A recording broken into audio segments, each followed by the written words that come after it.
Hello everyone, আসসালামু আলাইকুম। Microsoft word সম্পর্কে আমাদের জানার ইচ্ছা অনেকেরই আছে।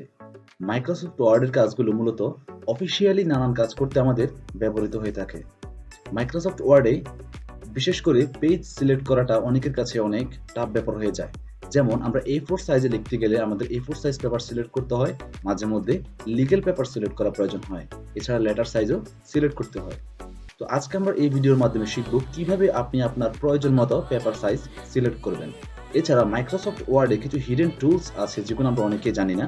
আজকের ভিডিওর মাধ্যমে আমরা সেই টুলসগুলো জেনে নিব। তো কথা না বাড়িয়ে ভিডিওটি শুরু করা যাক। হ্যালো এভরিওয়ান, আসসালামু আলাইকুম। মাইক্রোসফট ওয়ার্ডের বেসিক ট্রেনিং এর আজকের প্রথম পর্বে আপনাদের সবাইকে স্বাগত। আজকে আমরা মাইক্রোসফট ওয়ার্ডের কিছু বেসিক টুলস শিখব। সর্বপ্রথম আমরা যে টুলসটি শিখব সেটি হচ্ছে কিভাবে আমরা বিভিন্ন পেপার সাইজ সিলেক্ট করব।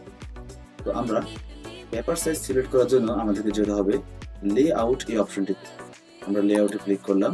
লেআউটে যাওয়ার পর আপনি যে সাইজে সিলেক্ট করতে চান না কেন সেটা সিলেক্ট করার জন্য আপনাকে যেতে হবে সাইজ অপশন। সাইজ অপশনে যাওয়ার পর এখানে দেখুন, আপনি যদি A4 সাইজে লিখতে চান তাহলে এখানে A4 এ ক্লিক করবেন। আপনার পেপারটা এখন A4 সাইজে আছে। A4 সাইজ আমাদের বেশিরভাগ বাংলাদেশে প্রয়োজন হয় A4 সাইজ অথবা legal paper. Legal paper select করার জন্য আপনাকে যেতে হবে এই যে লিগ্যাল অপশন। কিছু কিছু ল্যাপটপে অথবা মাইক্রোসফট ওয়ার্ডের কিছু ভার্সনে আপনি লিগ্যাল শব্দটা লেখা থাকবে না, সেখানে লেখা থাকবে শুধু 8.5 ইন্টু 14 ইঞ্চ। আপনি জাস্ট এই লেখাটা দেখে এই রেশিওটা দেখে ক্লিক করে দিতে পারেন। আমরা লিগ্যাল সাইজ সিলেক্ট করে দেখছি যে লিগ্যাল সাইজ পেপারটা কিরকম হয়। লিগ্যাল সাইজ পেপারটা A4 থেকে সামান্য কিছুটা বড় হবে। আমরা এটা দেখাচ্ছি। এটা হচ্ছে legal size paper. Legal size paper থেকে আপনাকে A4 সাইজে যাওয়ার জন্য আবার সাইজে ক্লিক করতে হবে। সাইজে ক্লিক করার পর এখান থেকে আপনি A4 ক্লিক করে দিলে আপনার রেশিওটা চলে আসবে 8.2 ইন্টু 11.7 ইঞ্চে। এই যে এখন হচ্ছে A4 সাইজ। তো এটা হচ্ছে পেজ সিলেক্ট করার সাধারণ প্রক্রিয়া। তো আপনি এখান থেকে চাইলে কলাম বা ওরিয়েন্টেশন চেক করতে পারেন, কিন্তু আমরা এখান থেকে আরেকটা গুরুত্বপূর্ণ অপশন চেক করবো, সেটা হচ্ছে রিভিউ অপশন। আপনি যদি রিভিউ অপশনে যান, রিভিউ অপশনে যাওয়ার পর আপনি এখানে অনেকগুলো অপশন পেয়ে যাবেন।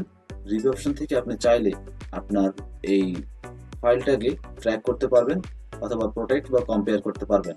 একের পর এক স্লাইড চেক করতে পারবেন। এরপর আমরা আসবো রিভিউ অপশনে। রিভিউ অপশন আসার পর আপনি এখানে অনেকগুলো প্রোগ্রাম, অনেকগুলো টুলস পাবেন। এর মধ্যে সবচেয়ে মজার যে টুলসটি সেটা হচ্ছে ট্রান্সলেট। ট্রান্সলেট টুলসের মাধ্যমে আপনি আপনার লেখাকে বিভিন্ন ভাষায় ট্রান্সলেট করতে পারবেন। বেশিরভাগ সময় এখানে বাংলা থেকে ইংলিশ অথবা ইংলিশ থেকে বাংলাতে ট্রান্সলেট করাটাই সবচেয়ে বেশি আদর্শ হয়। যেমন আমরা এখানে লিখবো, এই যে আমি এখানে লিখছি বাংলায় লিখবো আমরা এখন, ঠিক আছে? আমরা এখন বাংলায় যে কোনো একটা লেখা লিখছি, আমার নাম মোর্শেদ আলম,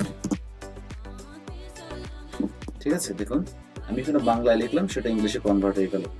ইংলিশে কনভার্ট করার জন্য এই টুলসটা সবচেয়ে বেশি কাজে লাগে যখন আপনার কোনো কিছু ডকুমেন্টস লেখার সময় কোনো ইংরেজি লেখার প্রয়োজন হয়, হয়তো বা আপনি ইংরেজি লেখাতে বা ইংরেজিতে বাক্য সেন্টেন্স মেকিং আপনি দুর্বল হতে পারেন। সেই ক্ষেত্রে আপনার জন্য এটা অত্যন্ত একটা আদর্শ, একটা হেল্পফুল একটা টুলস। এখান থেকে আপনি যে কোনো লেখা টাইপ করে সেটাকে বাংলা থেকে ইংলিশে কনভার্ট করতে পারেন, ঠিক আছে? যেমন আমরা আরেকটা লাইন লিখলাম, আমি 10ম শ্রেণীতে পড়ি, ঠিক আছে? এই যে I am in 10th grade, ঠিক আছে? এখান থেকে আপনি চাইলে যে কোনো ভাষায় আপনার, বিশেষ করে বাংলা থেকে ইংলিশে কনভার্ট করতে পারেন অথবা ইংলিশ থেকে বাংলাতে কনভার্ট করতে পারেন। এখানে ক্লিক করে আপনি আপনার ভাষাকে চেঞ্জ করতে পারেন যে কোনো ভাষায়। আপনি চাইলে আপনার এই বাংলা লেখাটাকে চাইনিজ, বিভিন্ন ধরনের ভাষায় বা এই যে ক্যাটালান বা চাইনিজ, এখান থেকে বিভিন্ন ভাষা, যে কোনো ভাষায় আপনি কনভার্ট করতে পারেন। তো বেশিরভাগ সময় আমাদের অফিসিয়াল কাজ করার জন্য আমাদের ইংলিশটাই প্রয়োজন হয়, তো আমরা ইংলিশটাই দেখালাম, বাকিটা দেখালাম না। এছাড়া আপনি ইনসার্ট অপশনে আসার পর আপনি এখানে চাইলে আপনার যে কোনো ডকুমেন্টসে আপনি যে কোনো পিকচার অ্যাড করতে পারেন।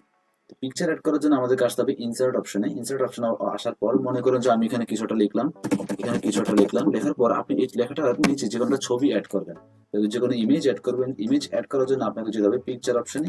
পিকচার অপশন থেকে যেতে হবে দিস ডিভাইস। অনলাইন পিকচারে যাওয়া যাবে না, অনলাইন পিকচারে গেলে আপনি ইন্টারনেটের হেল্প নিতে হবে। তো আমরা দিস ডিভাইসে ক্লিক করার পর আপনার ল্যাপটপে বা আপনার পিসিতে যে ছবিগুলো আছে, যে ইমেজগুলো আছে, আপনি চাইলে এখানে সেটা অ্যাড করতে পারেন। যেমন আমি এখানে র্যান্ডমলি এখানে যে কোনো একটা ইমেজ সিলেক্ট করে নিলাম, আমি এই ইমেজটা সিলেক্ট করলাম, ইমেজটা দিয়ে দিলাম। দেখুন এই ইমেজটা কিন্তু এখানে চলে আসছে। এখন আপনি চাইলে ইমেজটাকে কিন্তু সরাতে পারবেন না, ইমেজটা এক জায়গায় আটকে আছে, এটাকে এদিক সেদিক মুভ করার জন্য আপনাকে এই যে ইমেজে ক্লিক করার সাথে সাথে দেখুন কর্নারে একটা অপশন এসেছে, এই অপশনটাতে ক্লিক করে আপনাকে এখান থেকে যে কোনো একটা অপশন ক্লিক করে দিতে হবে। ক্লিক করে দেওয়ার পর আপনি ইমেজটাকে এখন যেদিকে ইচ্ছে সেদিকে নিতে পারবেন, অথবা আপনি ইমেজটাকে রোটেট করতে পারবেন, যেদিকে ইচ্ছে সেদিকে ঘোরাতে পারবেন। ঠিক আছে? তো আমরা ইমেজটা ছোট করার জন্য আমাদেরকে ইমেজের কর্নারে যে মাউস চেপে ধরে এটাকে টেনে দিতে হবে। এখন দেখুন ইমেজটা ছোট হয়ে যাচ্ছে। ঠিক আছে? এখানে ইমেজটা আমরা উপরের পজিশনে নিব, যেখানে ইচ্ছে সেখানে নিয়ে বসাইতে পারবো, এটা আপনার কোনো প্রবলেম হবে না। এইভাবে আপনি এই যে কোনো এই কয়েকটি বেসিক টুলস ফলো করে মাইক্রোসফট ওয়ার্ডে যে কোনো ফাইল অথবা ডকুমেন্টস অত্যন্ত সুন্দরভাবে সাজাতে পারেন। আজকে ভিডিও এই পর্যন্তই, দেখা হবে নেক্সট ভিডিওতে। সে পর্যন্ত ভালো থাকুন, সুস্থ থাকুন, ধন্যবাদ।